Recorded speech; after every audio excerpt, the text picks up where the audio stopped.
لو تناهيتم إلى سر الحياة وصنعتم كائنا حيا نرى. دیکھو نبی صلی اللہ علیہ وسلم نے جتنی بھی مستقبل کی پیش گوئیاں کی ہیں ان میں کچھ تو پوری ہو چکی ہیں. آپ صلی اللہ علیہ وسلم نے پیش گوئی کی تھی ایک آگ نکلے گی. مجھے پوری حدیث کے الفاظ یاد نہیں ہیں, بہت یعنی ظاہر ہے حدیث پڑھے ہوئے 20-25 سال ہو گئی ہیں. یہ والی حدیث ہے اس کی بات کر رہا ہوں کہ اس سے اونٹوں کی گردنیں روشن ہو جائیں گی. تو علامہ نووی رحمہ اللہ نے لکھا ہے کہ یہ آگ لگ چکی ہے دنیا میں, بہت بڑی آگ لگی تھی عرب میں. تو یہ نبی صلی اللہ علیہ وسلم کی پیشگوئی پوری ہو چکی ہے آج سے کئی سو سال پہلے. تو ایسے ہی نبی صلی اللہ علیہ وسلم کی جتنی بھی پیشگوئیاں ہیں کچھ پوری ہو چکی ہیں, کچھ پوری ہوں گی. لیکن نبی نے جو بھی مستقبل میں ہمیں بتایا کہ ہوگا اس میں ہمارا ایمان ہے ہوگا, لیکن ہم نے جو فیصلے کرنے ہیں وہ ان پیشگوئیوں کی بیس پہ نہیں کرنے ہیں. ہم نے موجودہ حالات کو سامنے رکھ کے فیصلہ کرنا ہے کہ ہمیں کیا کرنا چاہیے اور کیا نہیں کرنا چاہیے. ابھی ایک صاحب آئے میرے پاس ملنے کے لیے کہ فلاں ملک میں امام مہدی آئیں گے, تو میں ابھی وہیں جا رہا ہوں اور وہاں کچھ کرنے کا پروگرام ہے. میں نے اس کو روکا, میں نے کہا تمہارا دماغ خراب ہو گیا ہے, کہہ رہے امام مہدی وہاں نہیں آئیں گے. میں نے کہا آئیں گے نہیں آئیں گے یہ ایک الگ بحث ہے, جب آئیں گے وہ آنا ہوگا. آپ وہ کرو جو شریعت آپ کو ابھی حکم دے رہی ہے. اب امام مہدی دریافت ہوں گے, لوگ ان کو تلاش کریں گے بیت اللہ میں طواف کرتے ہوئے. تو اب یہ تھوڑی کہ میں عمرے پہ چلا جاؤں کہ امام مہدی آنے والے ہیں, مجھے کیا پتا کب آئیں گے. جب جو کام ہوگا وہ ہو کے رہے گا. ہم نے وہ کرنا ہے جس کی شریعت جس کا ہمیں حکم دے رہی ہے. دیکھو نبی صلی اللہ علیہ وسلم کی سیرت میں جہاد بھی نظر آئے گا آپ کو, دعوت بھی نظر آئے گی, برداشت بھی نظر آئے گا, انتقام لینا بھی نظر آئے گا. یہ سب چیزیں نبی صلی اللہ علیہ وسلم کی سیرت میں ہیں. انتقام بھی لیا آپ نے, برداشت بھی کیا آپ نے, جہاد بھی کیا آپ نے, جہاد کو ٹالا بھی ہے آپ نے. صلح حدیبیہ میں آپ نے جہاد کو ٹالا ہے. یہودیوں سے دشمنی بھی کی. ادھر توجہ کریں میری طرف, ادھر کیا دیکھ رہے ہیں. یہودیوں سے آپ نے دشمنی بھی کی اور یہودیوں سے معاہدے کر کے ایگریمنٹ بھی کیا جنگ بندی کے. تو اس سے پتہ چلتا ہے بھائی اسلام ہمیں حکم دیتا ہے گراؤنڈ ریئلٹی, زمینی حقیقت کو سامنے رکھ کے فیصلہ کرو. زمینی حقیقت کو سامنے رکھ کے فیصلہ کرو کیا کرنا چاہیے اور کیا نہیں کرنا چاہیے. تو دو میدان ہیں جو اسلام نے ہمیں دیے. ایک میدان ہے دعوت کا اور ایک میدان ہے جہاد کا. جہاد کے میدان میں یہ فیصلہ کرنا پہلے ضروری ہے کہ کہاں ہوگا کہاں نہیں ہوگا, اس کے اسباب کیا ہیں آپ کے پاس. نبی صلی اللہ علیہ وسلم نے مکہ میں 13 سال جہاد نہیں کیا, اسباب نہیں تھے. نوح علیہ السلام نے 950 سال جہاد نہیں کیا اس لیے کہ 40-50 لوگ پوری قوم سے نہیں لڑ سکتے تھے. بنی اسرائیل نے حضرت موسیٰ علیہ السلام جب تک نہیں آئے فرعون کے خلاف بغاوت نہیں کی, اور موسیٰ علیہ السلام کے آنے کے بعد بھی بغاوت نہیں ہوئی ہے. کیوں؟ فرعون بہت طاقتور تھا, وہ بنی اسرائیل کے بچے ذبح کر رہا تھا. تو جو قوم اپنے بچے ذبح ہونے سے نہیں بچا سک رہی وہ اس کے خلاف تلوار لے کے کیسے چڑھ جاتی فرعون کے خلاف, اتنا طاقتور تھا. تو اللہ نے وہاں بھی اسباب اختیار کرنے کا حکم دیا. موسیٰ علیہ السلام سے فرمایا وَأَوْحَيْنَا إِلَىٰ مُوسَىٰ وَأَخِيهِ أَن تَبَوَّآ لِقَوْمِكُمَا بِمِصْرَ بُيُوتًا وَاجْعَلُوا بُيُوتَكُمْ قِبْلَةً کہ موسیٰ آپ اپنی قوم سے کہہ دیں کہ اپنے گھروں میں نماز پڑھو اور اللہ کی مدد کا انتظار کرو. بس یہ نہیں کہا کہ جا کے جو ہے نا فرعون پہ چڑھائی کر دو. صبر صبر صبر. اور پھر ایک دن حکم آیا کہ بنی اسرائیل کو لے کے آپ مصر سے نکل جائیں. وہاں بھی فرعون نے پیچھا کیا تو وہاں بھی حکم نہیں دیا فرعون پہ چڑھائی کر دو. وجہ کیا ہے؟ طاقت کا توازن بولو ہے ہی نہیں, کوئی برابر بھی نہیں ہے نا. کوئی انتہائی طاقتور کے سامنے انتہائی کمزور. ہاں کہیں معجزہ ہو گیا تو ایک الگ بات ہے کہ کمزور کو اللہ نے بہت زیادہ طاقتور پہ غالب کر دیا, یا اللہ نے خود حکم دیا ہو کمزور کو کہ براہ راست کے لڑو, تو پھر تو لڑنے کے علاوہ کوئی آپشن نہیں ہے. جب تک آسمان سے وحی نہیں آ جاتی وہاں پھر اللہ کا حکم یہی ہے اِن یکم منکم مئۃ یغلبوا مئتین, 100 اور 200 کا ریشو کم از کم ہونا چاہیے. آدھی طاقت ہونی چاہیے. آدھی بھی نہیں ہے تو پھر اجازت نہیں ہے لڑنے کی. اتنی طاقت ہو تو جا کے کرو یہ کام, ورنہ آرام سے بیٹھے رہو, اس سے بھی جاؤ گے جو ہے. تو اس لیے اس وقت جہاں جہاد ہے وہاں تو ہے, ہم اس کے منکر نہیں ہیں. لیکن جہاں جہاد نہیں ہے وہاں لڑائی کا میدان گرم کرنے سے مسلمانوں کا نقصان زیادہ ہوگا, مسلمانوں کو فائدہ نہیں ہوگا, کیونکہ تمہارے پاس کچھ ہے نہیں لڑنے کو. تم اپنا دفاع کر لو, بہت بڑی بات ہے. ابھی تو اپنے ملک کو بچا لو بس. اور ہمارے یہاں کہتے ہیں ملک میں ادھر جا کے چڑھائی کر دو. تو چڑھائی کرو گے کن میزائلوں سے؟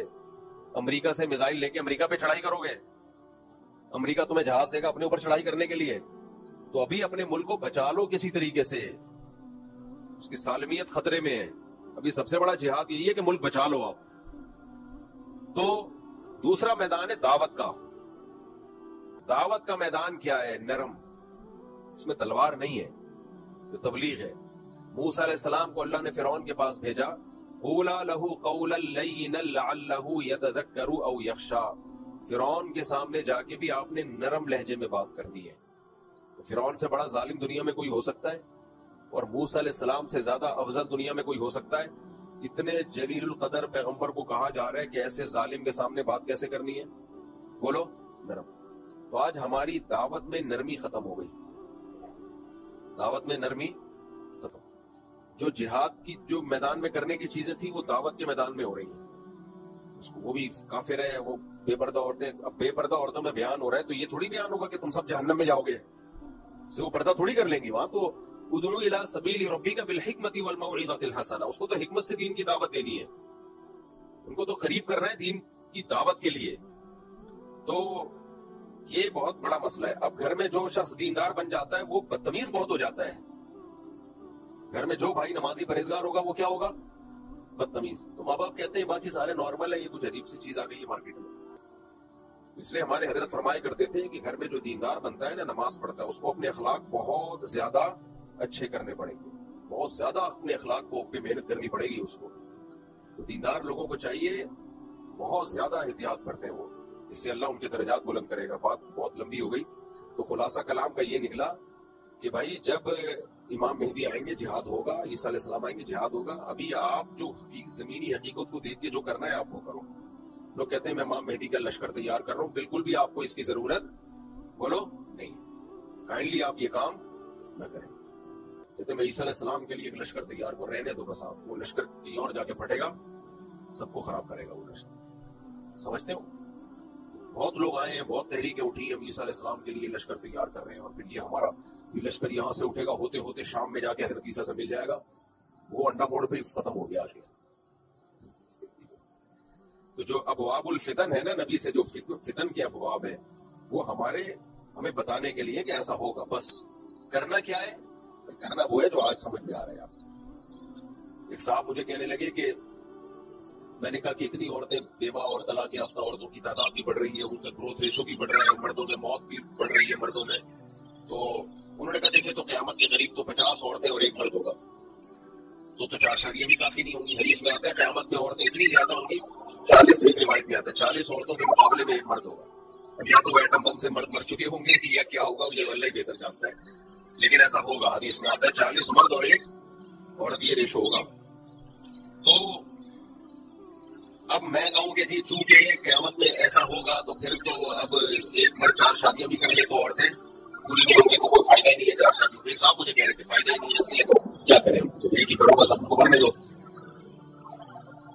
اور یا کوئی مفتی آ کے فتوا دے دے کہ قیامت کے قریب 40 عورتیں ایک مرد ہوں گے تو ایک مرد کے لیے 40 عورتوں سے نکاح جائز ہے. ابھی سے ٹریننگ شروع کر دیں، اس کی تیاری لوگ دوائی جاتے ہیں شروع کر دیں. ایک مرد اور 40 عورتیں ہوں گی تو ایک مرد کو 40 عورتوں سے نکاح تو کرنا پڑے گا نا، تبھی تو عورتیں نپٹے گی. تو اس لیے ہم ابھی سے تیاری شروع کر دیں، دوائیں کھانا لوگوں کو شروع کر دیں اور فتویٰ دینا شروع کر دیں. بھائی 4 سے زیادہ بھی جائز ہے. تو کوئی عقل مندی کا کام ہوگا؟ کوئی کام نہیں رکھا. اب اگر وہ کیا بھائی ابھی جو ہے نا آپ لوگوں کو سمجھائیں، تیار کریں، 4 سے زیادہ شادیاں کریں کیونکہ ایک وقت آنے والا ہے کہ عورتیں اتنی ہوں گی، تو اس کا جواب کیا ہے؟ بھائی جب وہ وقت آئے گا تو اس وقت دیکھا جائے گا. ابھی ہم نے ابھی کے حساب سے اتنی عورتیں نہیں ہیں، ایک کے مقابلے میں 4 بھی نہیں ہیں، تو ابھی کے حساب سے جو ہے نا ہم اس میں فتویٰ دیں گے. مستقبل میں جو ہوگا تو ہوگا. تو ایسے تو حدیث میں آتا ہے کہ قربت جب قیامت آئے گی نا تو ایک شخص بھی اللہ کا نام لینے والا نہیں ہوگا. اب ہم کہتے چونکہ سب خراب ہو جائیں گے تو لوگوں کی اصلاح کی ضرورت کیا ہے؟ بھائی ہمیں تو ابھی اصلاح کرنی ہے، لوگوں کو جہنم سے بچانا ہے. جو ہونا ہوگا وہ جب ہونا ہوگا وہ ہو جائے گا. ہم نے ابھی کو دیکھ کے چلنا ہے کہ ابھی کیا ہوگا. منگنی کے بعد عید اور دیگر موقعوں پر لڑکی کو لڑکے والوں کے گھر کی طرف سے دیے جانے والے تحائف کیسے ہو؟ یہ منگنی بھی ہے اسلام میں، تو منگنی کا تحفے سے ہوگا. خطبہ کا لفظ ہے عربی میں، اور حدیث میں بھی خطبہ کہتے ہیں نکاح کا پیغام بھیجنا. بھائی آپ کو کوئی حصہ پسند آ رہا ہے تو رکعت پڑھ کے استخارہ کیا، سنت میں نکلتا کچھ بھی نہیں. استخارہ ایک دعا ہے, اللہم ان کنت تعلم ان هذا الامر خیر لی فیہ وعاشر وعاقبۃ امری فاغفر لی. اللہ مقدر کر دے اگر یہ بہتر ہے تو بس دونوں تک پڑھ کے دعا مانگی, اور کرنا کیا ہے سمجھ میں آ رہا ہے, سمجھ میں آ رہا ہے تو وہ کر لینا. جیسے میں نے جب دوسری شادی کا ارادہ کیا, میں نے پیغام بھیجا استخارہ بھی یقین کر لیا, اور دل میں یہ تھا کہ کرنا تو ہے استخارے میں نور ہے, استخارے میں یس ہے. وجہ اس کی ہے کہ استخارے میں کچھ بھی نہیں نکلتا, اگر کچھ نکلا تو آپ اپنا جو ہے استخارہ اللہ سے مدد لینے کا نام ہے کہ اللہ اگر یہ بہتر نہیں ہے تو بنا سے ہٹا دے بس اس کو. تو یہ ہمارے نبی نے کتنی نکاح کی ہے. حضرت موسیٰ علیہ السلام کا واقعہ میں 20 دفعہ سنا چکا ہوں. جب مدین گئے تو جن بچیوں کی خدمت کی آپ نے, لڑکیوں کی خدمت کی, ان کے والد نے بلایا, اس سے مریض نے کہا کہ ان میں سے ایک بیٹی کا آپ سے نکاح کرنا چاہتا ہوں, آپ 8 سال تک لیا جائے. موسیٰ علیہ السلام گئے قبر کو جا کے استخارہ نکالا انہوں نے, اور اس سے لوگ استخارہ نکالتے رہے. فوراً فرمایا جائے تو بندی ہو گئی. کیا ہو گیا مدنی اسلام میں نہیں ہے نکاح کا پیغام بھیجے, پہلے سوچ لیں, استخارہ بھی کر لیں, مشورہ بھی کر لیں, پیغام بھیجے, اور یا کریں یا نہ کریں وہ بھی سوچ لیں. سوچنے کے بعد نہ کرنا کرنے کا مطلب ہے آپ نکاح کرو. ہاں کرنے کا مطلب کیا ہے, چلو بھائی ہماری طرف سے قبول ہے تو اب یہ تمہاری امانت. رخصتی میں داخل ہو سکتی ہے کسی وجہ سے, لیکن نکاح کیا بولو نہیں ہونی چاہیے. رخصتی میں اگر ہے تو کہیں ابھی کوئی مسئلہ ہے, نہیں رخصتی کرتا ہوں اور نکاح تو کوئی جو مرضی تحفے ٹائم بھیجتے ہیں تو وہ مجھے تو کچھ بھی نہیں لگتی. سمجھتے ہو اس کو تحفے گفٹ بھیج کے فری کرانے کی ضرورت نہیں. بہت زیادہ لیکن اسی دوران ادھر کی سیٹنگ اس کی بھی ہو چکی ہوتی ہے اور اس کی بھی ہو چکی ہوتی بڑی ہے نا, اس کے کوئی کچھ ریاست تو ہے. تو آپ اردو پڑھنے تاکہ سمجھا جا سکے کہ اس طرح پڑھنے سے کسی ملتا ہے, لیکن اصل سوال پڑھنے کے پڑھنے سے ملتا ہے. جو عربی ہے وہ انگلش یا اردو ہے. نبی صلی اللہ علیہ وسلم نے فرمایا جس نے الف لام میم پڑھا اس کو 30 نیکیاں ملتی ہیں. بڑی زبردست بات لکھی ہے. فرمایا نبی نے مثال دی ہے حروف مقطعات کی جن کا مطلب اللہ کے سوا کسی کو معلوم نہیں.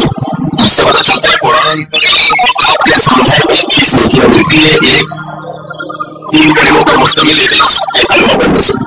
تو الف 10 نیکیاں نام, 10 نیکیاں میم, 10 نیکیاں تو یہ غیر سمجھے کو یہ بڑھے اس مفہوم کرو اور بغیر سمجھے بھی کرو. آپ مجھے مطالعہ کرتے ہیں قرآن کا, اس کو تلاوت کا ثواب نہیں ملتا, تفسیر سمجھنے کا ثواب نہیں آتا. تو تلاوت کا ثواب کبھی ملتا ہے جب میری تفسیر کے لیکچر ہے, اس کے تاریخ مشہور اسپیچز جو ہمارے چینل ہے تو اس کو جا کے وہ لیکچر سنے شروع سے, آپ کو قرآن کی زبان میں سمجھ میں آئے گا. تو تفسیر بھی کیا کریں, تلاوت بھی کیوں کریں.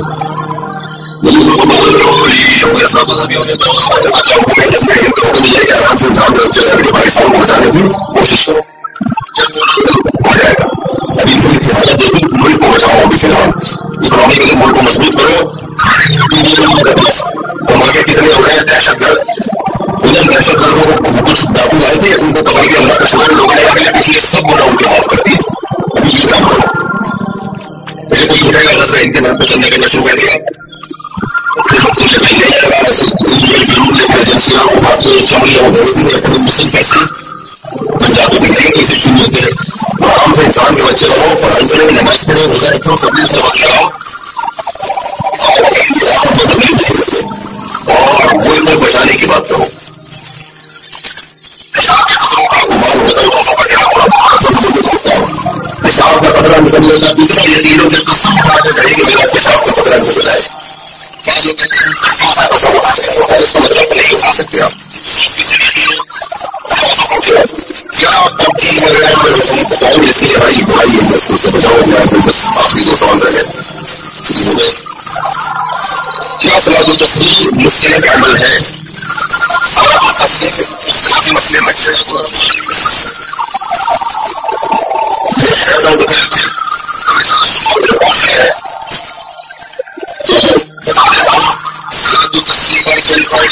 سب سے پہلی بات کوئی صحیح حدیث اس میں موجود نہیں.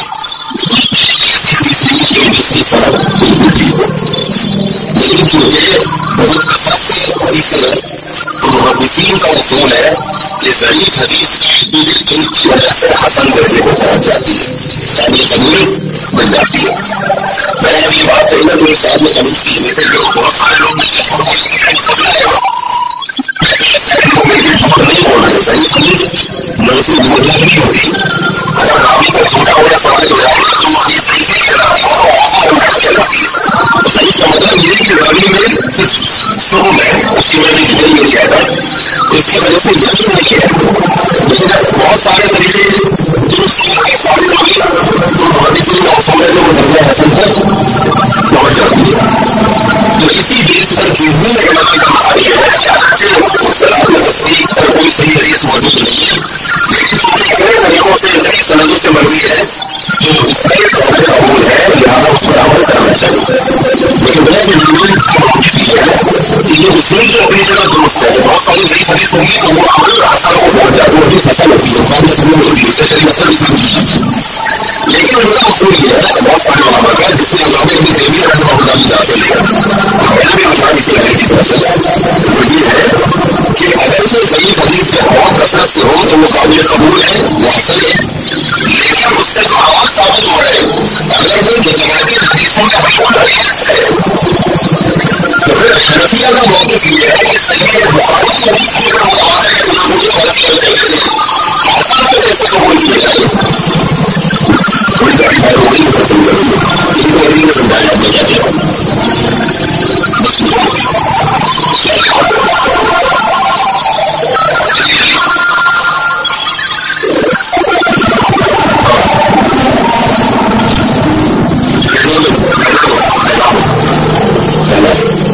اپنا لڑکی بیچنے کے لیے اس کو کیا ہوگا بھائی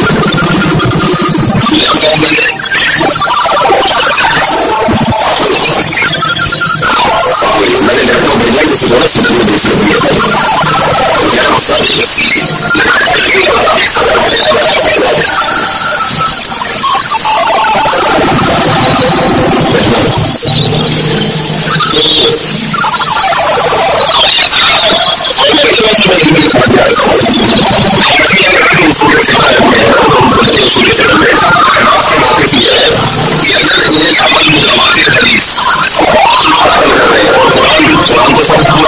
اس سے اگر ثابت ہو تو اس کے مقابلے میں اگر بخاری کی حدیث میں عمل نہیں ہونا کر دیا جائے گا یا آپ کا موقف ہے بہت پڑھنے ایسا یقین نہیں اس میں دیا جائے گا. تو اب یہ تو ہم نماز پڑھتے ہیں ڈیلی بیسس پہ تصویرات سورہ فاتحہ پڑھی پھر اس کے بعد سورۃ نساء کے فوراً شروع کرتے ہیں تو متواتر حدیثوں سے جو نماز ثابت ہے اس نماز سے یہ پتہ چلتا ہے کہ ایک بھی روایت اور رکوع میں تاخیر نہیں کر سکتے. اگر آپ نے تاخیر کی سزا سمجھ لازم ہو جائے گا آپ کے اوپر سزا سمجھ لازم ہوگا. اور اسی طرح سورہ فاتحہ اور سورۃ کے لیے بھی خوف تاخیر نہیں کر سکتے کیا تو سزا سمجھ لازم ہو جائے گا. یہ متواتر حدیث سے ثابت ہے یہ بات. اور صلاۃ التسبیح بالکل اسی ہوئی ہے آپ اس نے عرض کیا اور یہ رکوع اور قرات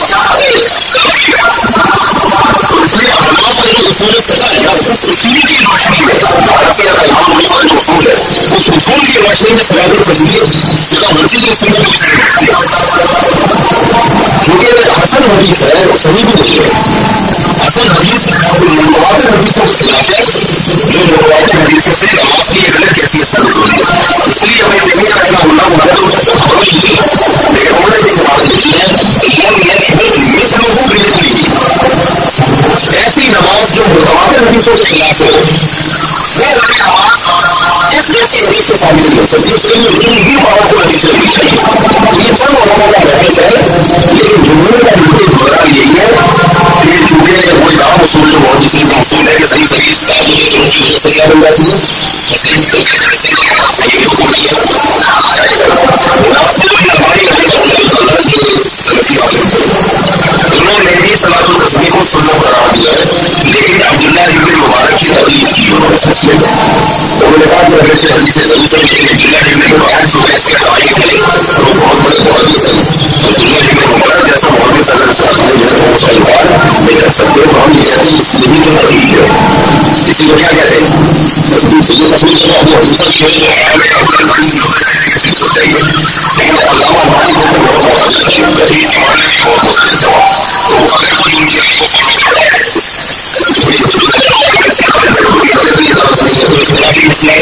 ایسی چیزیں جائز نہیں ہے. یہ اگر میں خود تو نہیں پڑھتا لیکن اگر کوئی پڑھ رہا ہوں تو اسے فضیلت بھی سنا دیتا ہوں اور پھر ان لوگوں سے فرمائے کرتا کہ اس کو پینا